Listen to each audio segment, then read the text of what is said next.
జీవితంలో కొన్ని సీజన్స్ ఉంటాయి. ఇటు వ్యక్తిగతంగానూ క్షీణించే సమయం, కుటుంబము శిథిలమైపోతున్న సమయం, ఎటు తోచని స్థితి. అలాంటి సీజన్స్లో దైవం ఎవరినైనా ఉపయోగించుకుంటాడు, ఎలాగైనా ఉపయోగించుకుంటాడు. తిరిగి మనల్ని కట్టడానికి కట్టుకథలను కూడా ఉపయోగించుకుంటాడు. మగేంటి ఆడేంటి ఎవరైనా సరే దేవుని చేత పంపబడతారు. పోయిన వారం నేర్చుకున్నాం కదా, సౌలు నేల కొరికాడు, చావుకు దగ్గర అయ్యాడు. చివరి క్షణంలో దేవుని కృప ఎవరి ద్వారా ఎదురైంది అంటే ఒక మంత్రగత్తె ద్వారా. అదే నేర్చుకున్నాం. ఈ వారం మనం దావీదు జీవితంలోకి వెళ్దాం.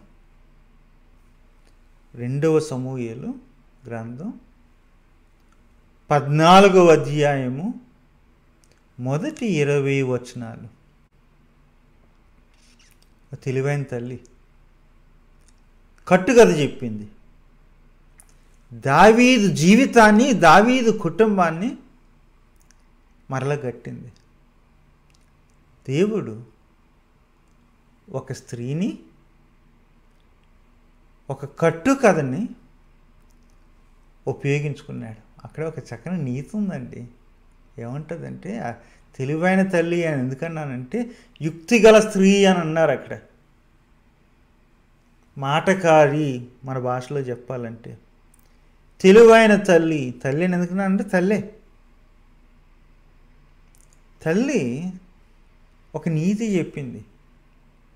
ఏంటి అంటే, అది మనుషులు మనం చచ్చిపోతాం రాజా, చచ్చిపోయిన వాళ్ళు తిరిగి రారు,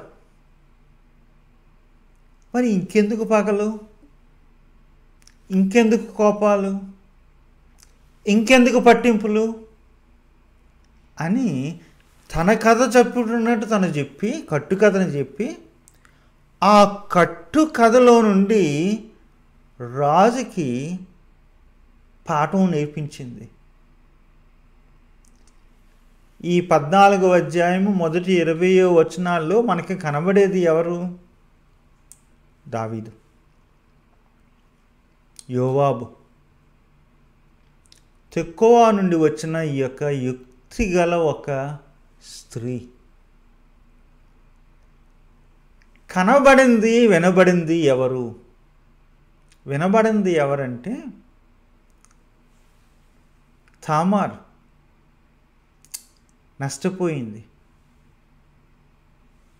ఆమె గురించి మనకి ఇక్కడ కనబడదు 14వ అధ్యాయంలో. తామార్ తల్లి, ఆమె కూడా ఈ కథలో లేదు. అమ్నోను అప్పటికే చనిపోయాడు.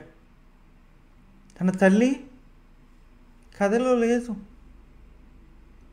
అబ్షాలోము ఎక్కడున్నాడో తెలుసు కానీ ఇక్కడ లేడు. అబ్షాలోము తల్లి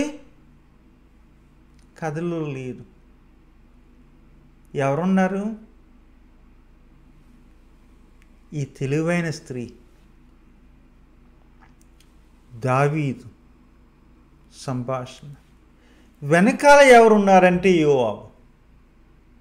అంత ప్లాన్ చేసి పంపించి ఇది చెప్పు, ఇది చెప్పు, ఇది చెప్పు అని చెప్పి చెప్పించిన యోవాబు.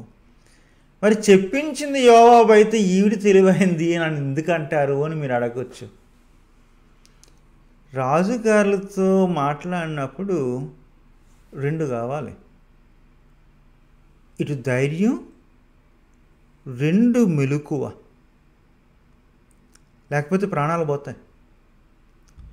సో ఈ తల్లికి 2 ఉన్నాయి. ధైర్యం ఉంది, మెలకువ ఉంది. అందుకనే కాబోలు దరిదాపు యెరూషలేముకి దక్షిణాన 8 కిలోమీటర్లు 8 మైళ్ళు 12 కిలోమీటర్లు దూరంలో ఉన్న ఆ ప్రాంతం నుండి ఈ స్త్రీని కోటకి రప్పించాడు యోవాబు. రప్పించి అంటాడు, అమ్మ నీకు ఆ ధైర్యం ఉంది, నీకు ఆ మెలకువ ఉంది,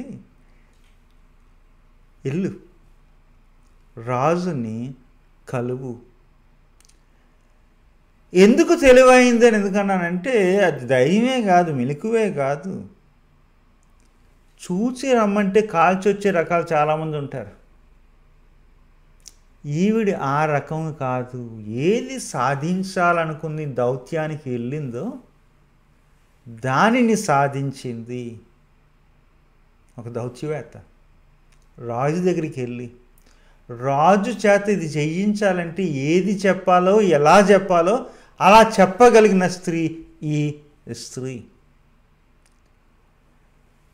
వీళ్ళ గురించి మాట్లాడుకున్నప్పుడు మీకు కాంటెక్స్ట్ చెప్పాలి. ఈ సంభాషణ దావీదుకి ఈ స్త్రీకి జరిగిన ఈ సంభాషణ యొక్క కాంటెక్స్ట్ ఏంటంటే కోటలోనే కదా రాజులు ఉంటారు. కోటలో ఇంకేమున్నాయి? కోర్స్ మనకు వెంటనే ఫర్నిచరు లైటింగ్ జ్ఞాపకం వస్తుంది, కానీ ఫర్నిచరు లైటింగ్తో పాటు ఇంకా ఉన్నాయండి. మనం ఇగ్నోర్ చేస్తాం. మోసాలు ఉన్నాయి, హత్యలు అత్యాచారాలు ఉన్నాయి,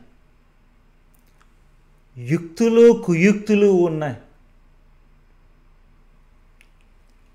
ఎక్కడెక్కడ అధికారం ఉంటే అక్కడ ఉండేవి ఇవి. ఎక్కడ ఆధిపత్యం ఉందో, ఎక్కడ పైసలు ఉన్నాయో, ఎక్కడ స్థలాలు ఆస్తులు ఉన్నాయో, ఎక్కడ రాజులు రాజ్యాలు ఉన్నాయో, ఎక్కడ మంత్రులు మాంత్రికులు ఉన్నారో అక్కడ ఉండేవి ఇవి. మోసాలు, హత్యలు, అత్యాచారాలు, యుక్తులు కుయుక్తులు. డౌటా? యూట్యూబ్లో చూస్తున్నాం, న్యూస్లో వింటున్నాం. ఇప్పుడు ఉన్నాయి, అప్పుడు ఉన్నాయి, దావీదు యొక్క ఇంట్లో కూడా ఉన్నాయి. సౌలు ఇంట్లోనే కాదు, దావీదు ఇంట్లో ఉన్నాయి, సొలొమోను ఇంట్లో ఉన్నాయి. సహజం, కోటలో ఉండేవి ఇవి. 11వ అధ్యాయము 2వ సమూయేల్లో మనకు తెలుసు, ఒక మానభంగం, ఒక హత్య దావీదే చేశాడు. బెత్షెబ అత్యాచారం, దాన్ని కవర్ చేసుకోవడానికి ఉరియాను హత్య చేయడం జరిగింది.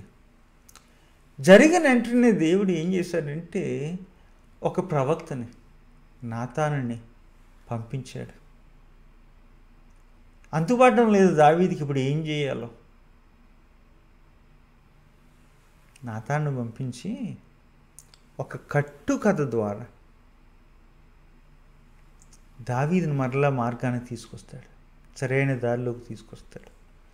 గతంలో ఒక వీడియో చేసినప్పుడు నేను పొరపాటున దావీదుని ఏకవచనంతో వాడు ఏదో అన్నట్టున్నాను. మీలో చాలామంది కోపం వచ్చింది, ఏది మహారాజు దావీదుని నీవు అంత మాట అంటావా అని చెప్పేసి.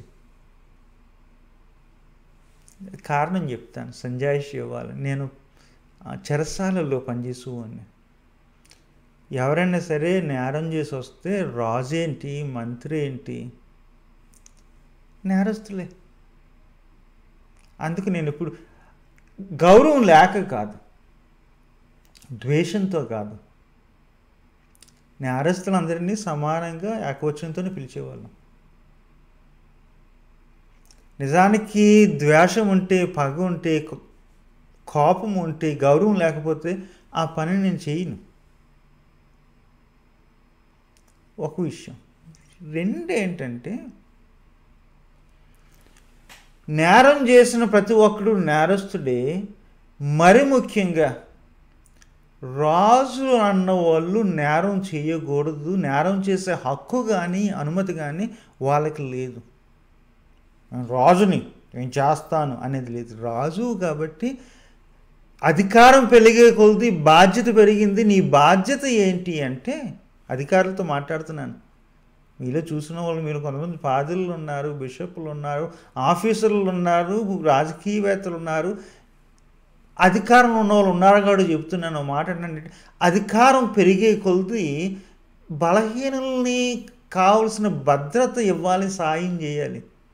దైవం మనకి ఇచ్చిన అధికారం ఎందుకంటే మరొకరికి ఉపయోగపడడానికి, స్వప్రయోజనాల కొరకు, సుఖం కొరకు, మనము ఎవరినో ఉపయోగించుకోవడం కొరకు దేవుడు మనకి అధికారం ఇవ్వలేదు. దావీదుకు దేవుడు ఆ అధికారం అందుకు ఇవ్వలేదు. అప్పుడు మాట వచ్చి, ఏదండి ఏదో చిన్న పొరపాటు అయిపోయింది, రెండో పొరపాటు అయిపోయింది, దానితో ఒక వ్యక్తిని ఎలా తక్కువగా చూడొచ్చా? చూడకూడదు. రాజులేంటి, మామూలు మనుషులేంటి, చేసిన పొరపాటు 2-3 పొరపాట్లు వాళ్ళ శీలాన్ని మనం నిర్వచించలేము. తక్కువగా కానీ ఎక్కువగా కానీ వాళ్ళని చూడడానికి వీలు లేదు, సమానంగానే చూడాలి. ఇంకొక విషయం ఏంటంటే, మనం అది ఎవరన్నా పొరపాటు చేసి తప్పు అయిపోయిందని పశ్చాత్తాపం పొందితే మరలా నూతన అవకాశాలు ఇవ్వాలి. ఆ విషయంలో దావీదు 51వ కీర్తనలో ఏడుస్తాడు, పశ్చాత్తాపం పొందుతాడు, మన్నించమని అడుగుతాడు. దైవం మరలా అవకాశాలు ఇస్తాడు. అందుకనే దావీదుకి మరలా ఆ యొక్క గౌరవం, అవకాశం మనం ఇవ్వాలి. ఇప్పుడు దావీదు సమస్యలో ఉన్నాడు. ఓ మాటలో చెప్పాలంటే కీర్తనకారుని భాషలో అగాధ స్థలాల్లో ఉన్నాడు. ఏం జరుగుతుంది? ఏం జరిగిందంటే, ఇంట్లో కొడుకు కూతురుని అవమానించాడు, అత్యాచారం చేశాడు. అంటే అది అన్నది చేయకూడదు అంటే అలాగనే చేసి, అక్కడ మాట రాయబడింది. ఆ డీటెయిల్స్ ఏమనలేండి, ఆ రేప్ కేసు డీటెయిల్స్ చివరిలో ఏం రాయబడిందంటే, ఆ మాట అంటే నీవు కీడే కాదు, మరి మించిన కీడు నాకు చేస్తున్నావు అంటది. ఎందుకంటే గెంటేస్తాడు, మా పని మనిషిని తెప్పించి బయటికి గెంటించేస్తాడు. ఏ తండ్రి కన్నా కోపం వస్తుంది. దావీదుకి కోపం వచ్చింది. బహురౌద్రుడాయను అని రాయబడి ఉంది. 2 సంవత్సరాల గ్యాప్. అప్పుడేమో అత్యాచారం, తర్వాత ఏమో హత్య. అబ్షాలోము అమ్నోను మీద పగబట్టాడు, టైం కోసం చూస్తున్నాడు. మొదట్లోనేమో అమ్నోను ఎలాగ కథలు చెప్పి తండ్రి పర్మిషన్ తీసుకున్నాడో చెల్లి వాళ్ళ ఇంటికి వెళ్ళడానికి, ఇప్పుడు తండ్రికి కథలు చెప్పి అబ్షాలోము అమ్నోను రావడానికి పర్మిషన్ తీసుకున్నాడు. మాటలే చెప్పాలంటే కథకుడు ఏమంటున్నాడంటే, దావీదు పర్మిషన్ ఇవ్వకపోతే తామారు అమ్నోను దగ్గరికి వెళ్ళదు, దావీదు అనుమతించకపోతే అమ్నోను అబ్షాలోము దగ్గరికి వెళ్ళడు. తెలియకుండా అమాయకంగా పర్మిషన్లు ఇచ్చేసి వెళ్ళండి వెళ్ళండి అని చెప్పి తండ్రిగా ఈ యొక్క అపరాధములో భాగస్థుడు అని చెప్పి నెరేటర్ కథకుడు మనకి హింట్స్ ఇస్తున్నాడు. దావీదు అంత తెలివైనడు కాదు, దొరికిపోతున్నాడు, మాటికి దొరుకుతున్నాడు. దొరికిపోయి మళ్ళీ బాధలో ఉంటున్నాడు, ఆపదలో పడుతున్నాడు, అగాధ స్థలంలో పడిపోతున్నాడు. సో ఇక్కడ కూడా మర్డర్ గురించి మేము డీటెయిల్స్గా చెప్పదలుచుకోలేదు. వినే ఉంటారు, రమ్మన్నాడంట, ఏదో పండగ జరుగుతుంది.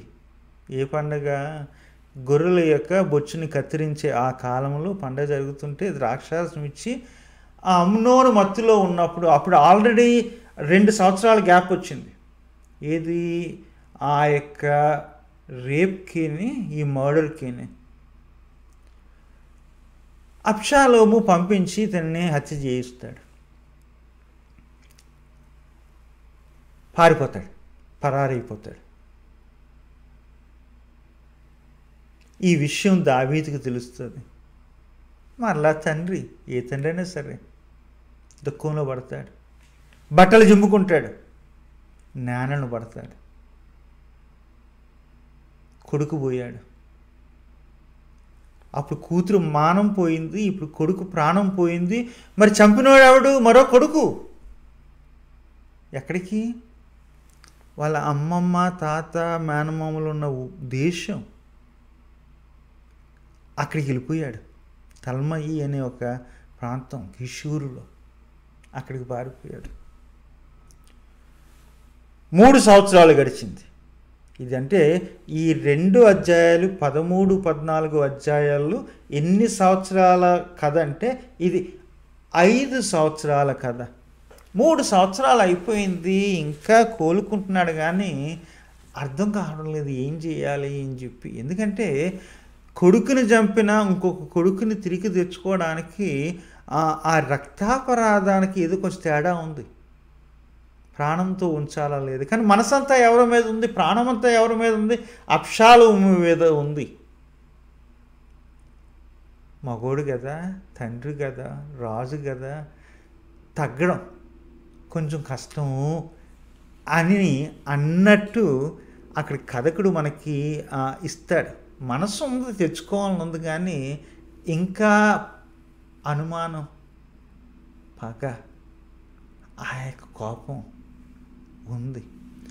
ఈ విషయాన్ని ఎవరు గమనించారంటే యోవాబు గమనించాడు. గమనించి తను చేసే నాటకం నన్ను చేస్తాడు, తను చేసే ప్రయత్నం నన్ను చేస్తాడు.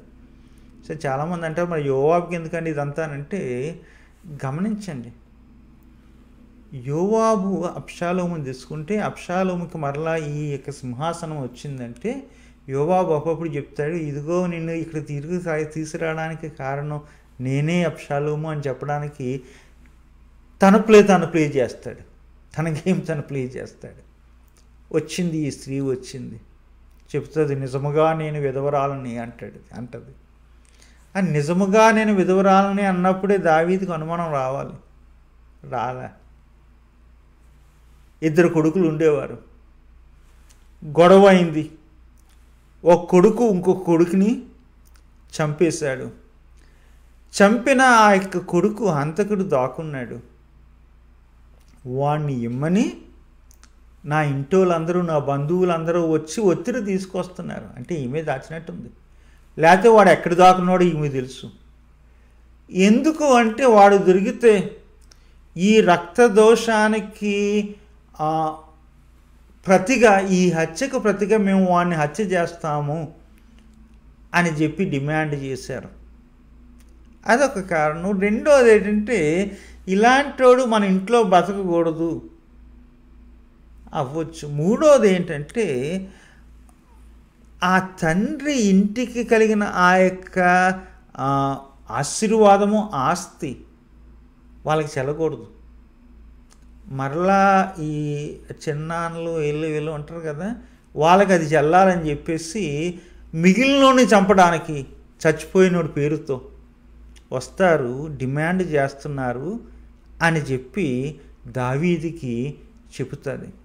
దావీదంటే దావీదుకు అప్పుడు అంటాడు, ఇదిగో ఏం జరగదు, నేను చూసుకుంటాను, రప్పించు అని చెప్పేసి అక్కడ ఒక మాట, ఆ వెంట్రుక కూడా పడనివ్వను అంటాడు. అది ఏ విషయంలోని? యోనాతాను విషయంలో ఇశ్రాయేలీలు ఇచ్చిన హామీ, మేము చూసుకుంటాంలే, ఏగ వాళ్ళని ఇవ్వమంటాం మన భాషలో, అలాంటి హామీ ఇవ్వడం జరిగింది. అప్పుడే అంటుంది, ఇదిగో ఆ కన్విన్స్ చేయడానికి ఏమంటుంది అంటే, మనుషులు మనం అందరూ చచ్చిపోతాం కదా రాజా, చచ్చిపోతే ఒక్కసారి నేల కొరిగామంటే తిరిగి కట్టడం కష్టం, నీళ్ళలాంటి వాళ్ళం కదా, చచ్చిపోయిన వాళ్ళ కొరకు బతుకున్న మీద పగలెందుకు, కోపాలు ఎందుకు అని చెప్పి చెబుతుంది.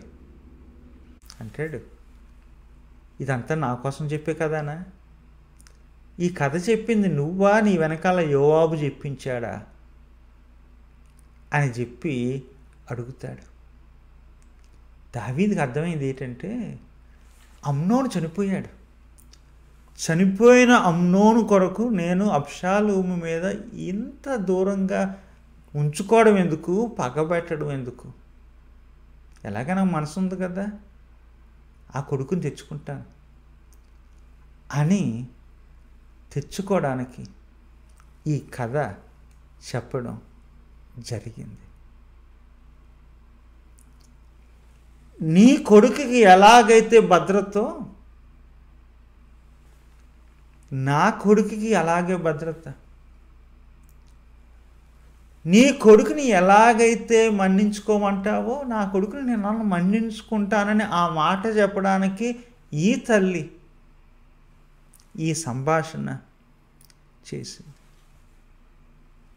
20 వచనాల తర్వాత ఈ కట్టుకథ జరిగిన తర్వాత దేవుడు మరలా దావీదు కుటుంబాన్ని, జీవితాన్ని తిరిగి కట్టడం, మరలా ఎండిన ఆ యొక్క ఇది చెట్టు ఉంది కదా, వృక్షం ఉంది కదా, దాంట్లో మళ్ళా చిగురు తీసుకురావడం. అఫ్కోర్స్ ఎక్కువ కాలం ఆ చిగురు ఉండలేదులేండి. ఏ వెంట్రుకైతే నిలబడుతుందంటే ఆ వెంట్రుకలతోనే దొరికిపోయాడు అబ్షాలోము, అది వేరే విషయం. కానీ మరలా కట్టడానికి దేవుడు చేసిన ఆ యొక్క ప్రయత్నం, ఆ రోజున నాతాను చెప్పిన కట్టుకథతో దేవుడు దావీదు జీవితాన్ని కట్టాడు. ఈ అధ్యాయంలో ఈ రోజున ఈ స్త్రీ, మన పేరు తెలియదులేండి, ఈ తెలివైన తల్లి చెప్పిన కట్టుకథతో దేవుడు దావీదు యొక్క కుటుంబాన్ని మరలా కట్టడానికి ప్రయత్నం చేశాడు. నేర్చుకునేది ఏంటి?